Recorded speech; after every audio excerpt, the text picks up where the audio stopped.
Hello and welcome to episode 2 of Lights, Camera, Business. Today we have with us CEO of TalentQuest, Mr. Frank Merritt.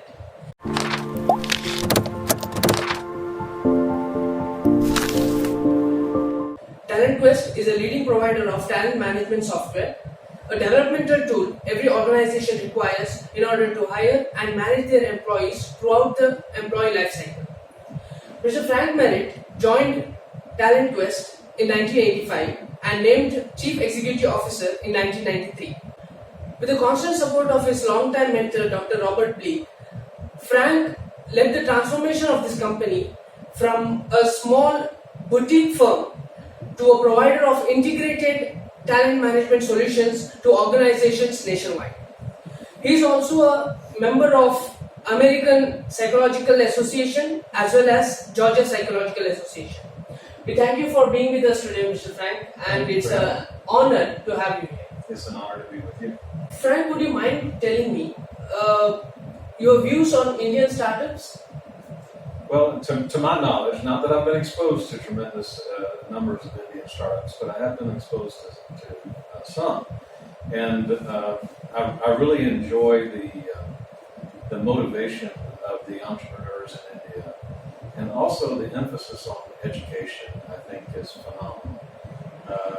I really enjoy the Indian culture and how the business environment is beginning to evolve, especially in the last 10 years. I think it's going to be a really vibrant, great culture to build companies.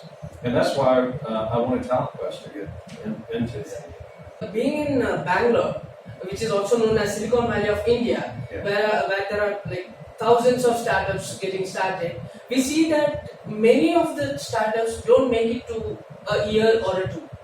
They fail to get a boom. What do you think is the reason? Do you think a time of producing the startup is causes the factor?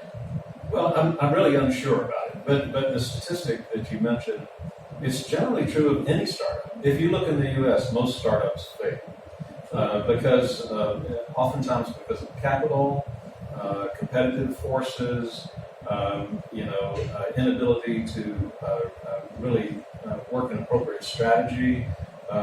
All those things come into play. But I do admire everybody who takes the chance, who takes the risk of stepping out and trying to develop a company that might be successful. The other thing that I think that's important to remember is that most successful entrepreneurs weren't successful the very first time. Exactly. But if they learn from it, then the second time is going to be better. So if they have the fortitude, the heart, and a good product idea, and hopefully can get some support financially somehow to get it going, then we really optimize the probability of success. What do you think American startups must learn from Indian startups or vice versa? What are your views? Well, I can tell you more about what American startups can learn from the India startups, and I think that relates to the drive to be cutting edge in regards to technology. I think that could be learned, and I think there's a relentless passion here in regards to entrepreneurism. I think it's somewhat the status of the country right now in terms of where it is in the economic cycle, and the people strive to move higher, to do more, to learn more, to be successful, and there's no sense of entitlement here, and so people are very resolute that they're going to be successful, and so they've got a lot of drive to make that happen.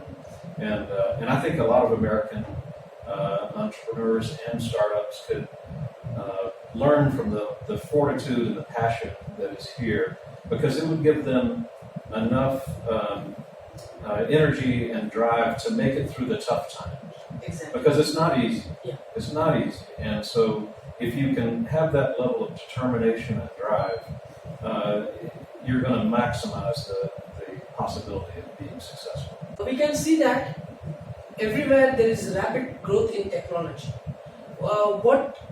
What do you suggest youngsters who are entering into IT firm as of now to tackle this tsunami of technology that is coming every day and day?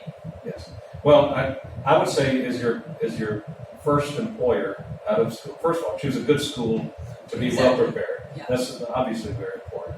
But I would say, secondly, find an environment where you will be challenged and you will be mentored and you will be taught, because that's most important when you're young. At 50 years old, at that point, you probably know it or you don't.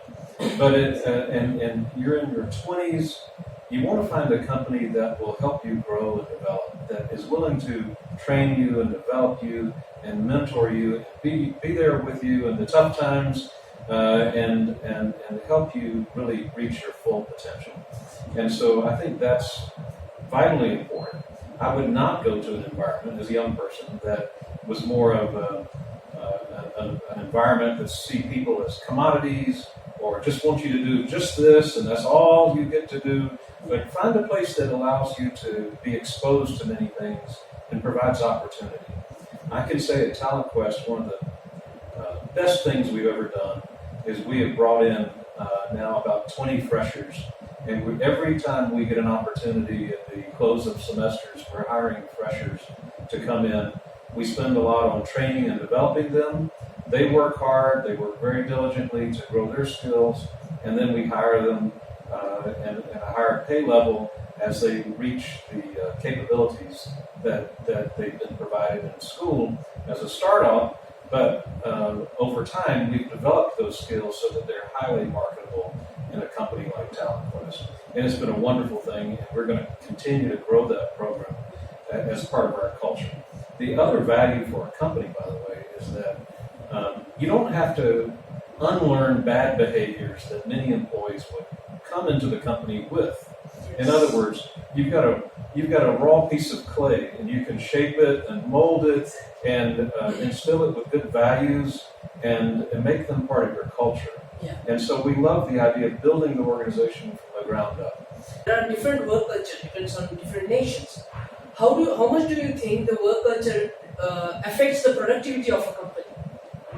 Well, I think it obviously does in many respects. I can only really compare India and the U.S. and some of the European countries, but it's economic need is, first of all, that is a driver. It's if we had no needs at all, I think the motivational level would be minimal. Yeah. But there was actually a great psychologist, Maslow, that talked about the hierarchy of needs. And the primary need, the most basic need, is food and sustenance and things like that. But that's just the minimum. When you get beyond that, you get to what really drives people and encourages their growth and development, which relate more strongly to environmental factors, learning factors, comfort with the values, the culture, and things like that. And so, even though you've got to have a paying job to be successful and to sustain yourself, your family, and things like that, really what you want to reach is those higher levels of needs, which relate to truly being engaged, truly being involved, and feeling like you're providing added value to a team or a company or something that's larger than yourself.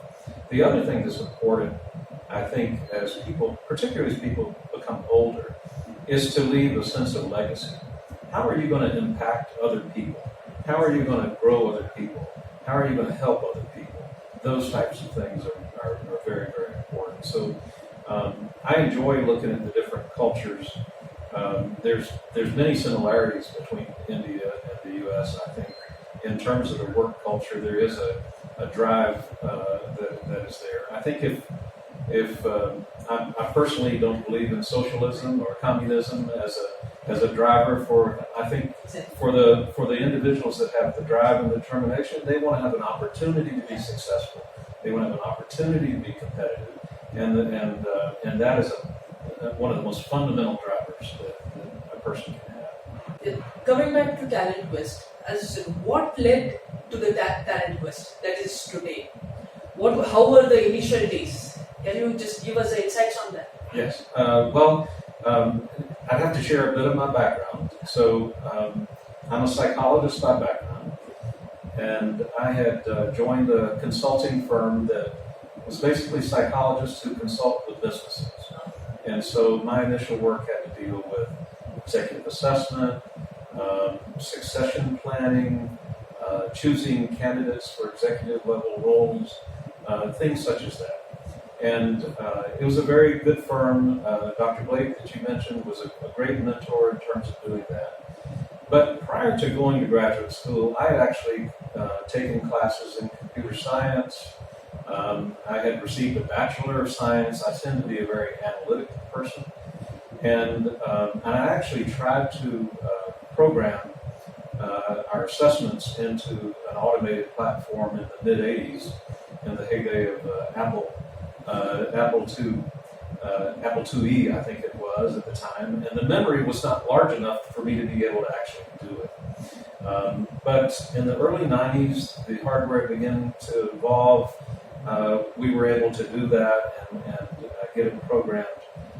My intention was to do the things that I was doing with companies at the executive level and take them throughout an organization.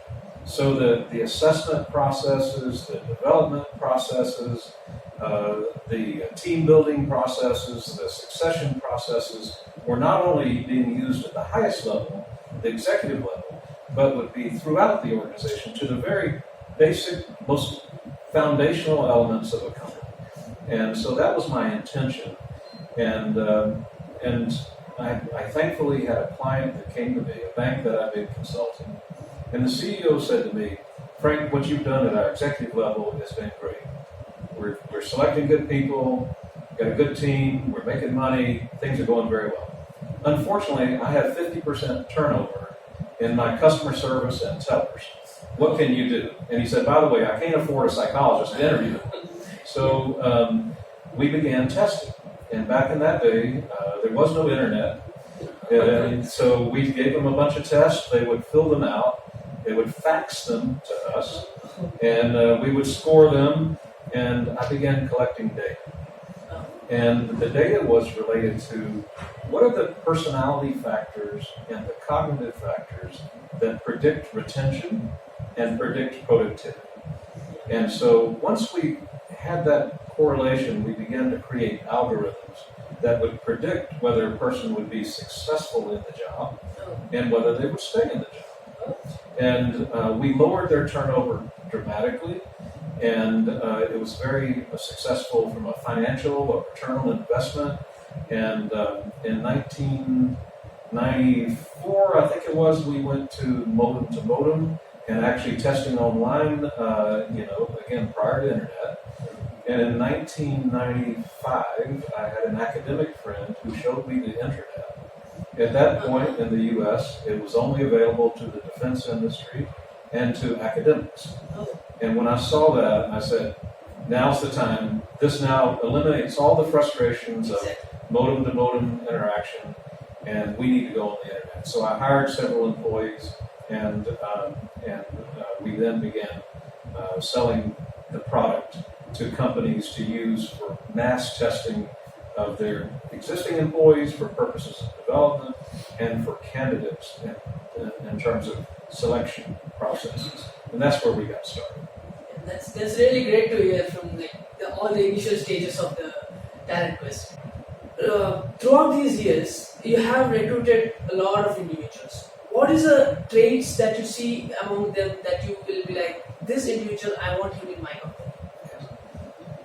Well, I think the most foundational element that I look for, and I hope most CEOs look for, is one that I think would best be termed values, right? You can be tremendously talented, you can be a wonderful producer, but if you've got values that are not consistent with the culture that you want to have in your company, I think ultimately that leads to problems. And so I think the values are extremely important. So as a CEO, I think you've got to define what is the culture you want to build, and then what are the types of people that fulfill that culture and allow it to really grow and have people that are consistent with the culture. And so values is the basic. Beyond that, I can tell you as a scientist that you've got to have certain prerequisites. One is intellect and ability to solve problems. And then beyond that, you begin to look at fit factors to the jobs themselves. Things like what personality would be successful in a sales role, or in an IT position, or in a financial position, or an accounting position. So there's different personality traits that tend to be successful in specific job roles. And so you can look at all those factors to try to make a good, informed decision. That said, nobody is 100%, myself included. So what we try to do is do the best job we can to maximize the probability that we find people that are a good fit to the organization, the work role, the culture.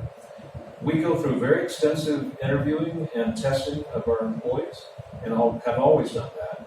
And we encourage the employees to do their due diligence on the company, just like we do our due diligence on the individual, because it maximizes the probability that we've actually got a good fit. So we like to be very transparent, very open. That's our culture. And so we want to improve the probability that people not only join us, that they're productive, but that they stay with us for the long term and build their career. You've got to know that you can provide an environment of growth and career development that allows them to achieve their ambitions. Being a CEO, you have a little spare time. What do you do in that spare time? You're right about the lack of spare time, but especially with traveling to India regularly, and I travel around the United States a great deal.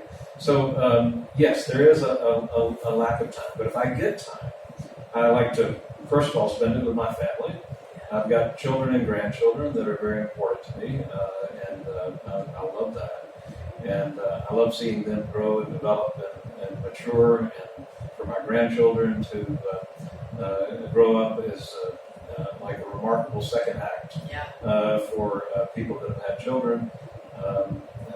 I recently was teasing my children sitting around the table and said, I know why God had me have you now, is to have these grandchildren, because it's very fulfilling to watch them.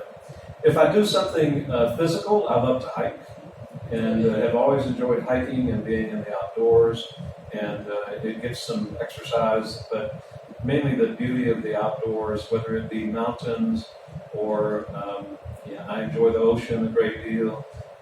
Those kinds of things are very fulfilling and really de-stressing for me in many ways to get out and do that. So. We understand that being a CEO, there is a lot to do.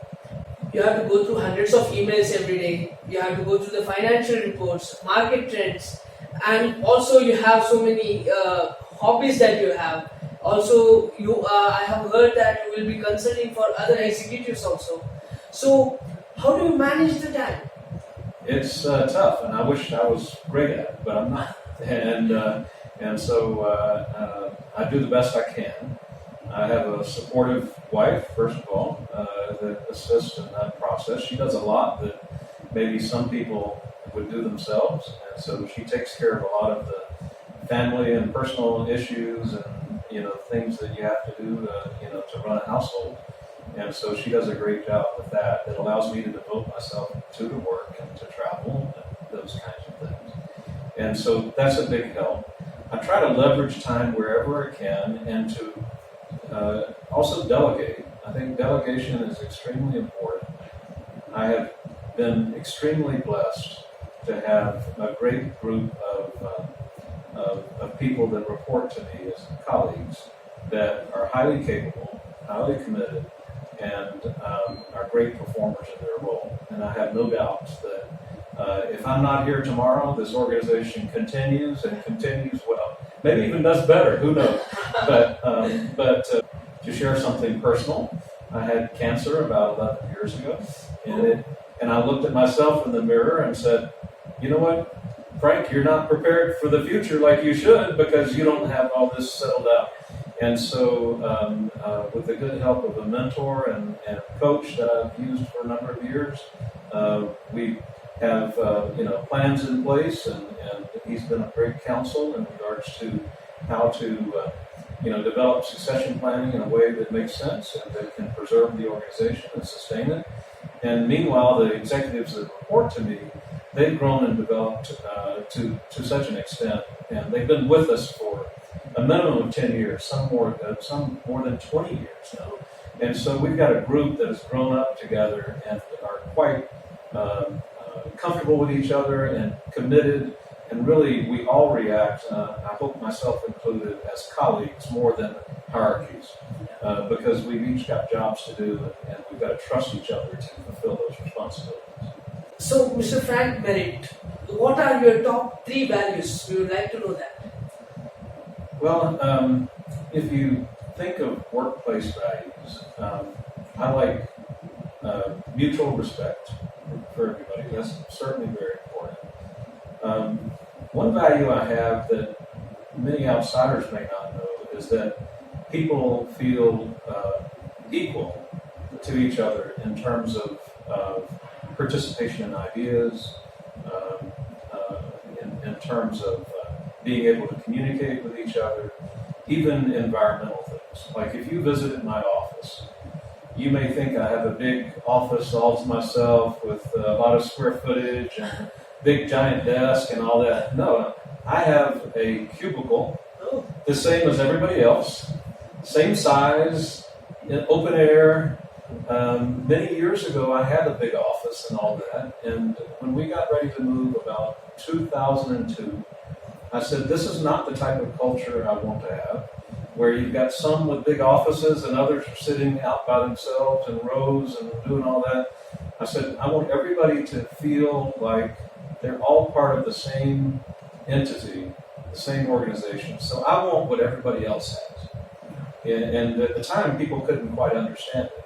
But if you visited me now, I've got the same situation as everybody else has in terms of a sitting desk and things like that.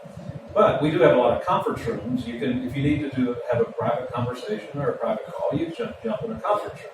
But otherwise, I like the sense of collegial nature that inspires. I don't necessarily like a strong hierarchy. I'm not going to tell everybody what to do. I don't have enough time to do that. I would rather people work together and with some sense of harmony to move forward. The last thing I like, and this is more driven by a spiritual value, which is that of grace and mercy. People make mistakes. I've often told people when we have an emergency situation or a big problem, thank goodness we're not heart surgeons. We're not in a life and death situation. Exactly. The world is not going to end. Exactly. We'll get past it. We'll get through it. We'll make it happen. Part of I think the wisdom of getting older is to be able to maintain perspective. Exactly. Right? So we're not dealing with life and death. I mean, we do have problems. We'll have issues that come up. They'll come up every day. We'll have bumps and bruises in relationships. But as long as we have openness, we have honesty, we have respect, we'll get past it. Yes. And so that's what we try to instill, throughout the organization. That's really great to hear from you. I think that's it for today. I would like to thank you for joining us and providing a great insights of your views. And we are really moved that you are here with us and you spend time with us. So that's it for today, guys. Please like, share and subscribe to our channel, Chronicles of Mindsets, for more such contents. We will see you next time. Until then, adios.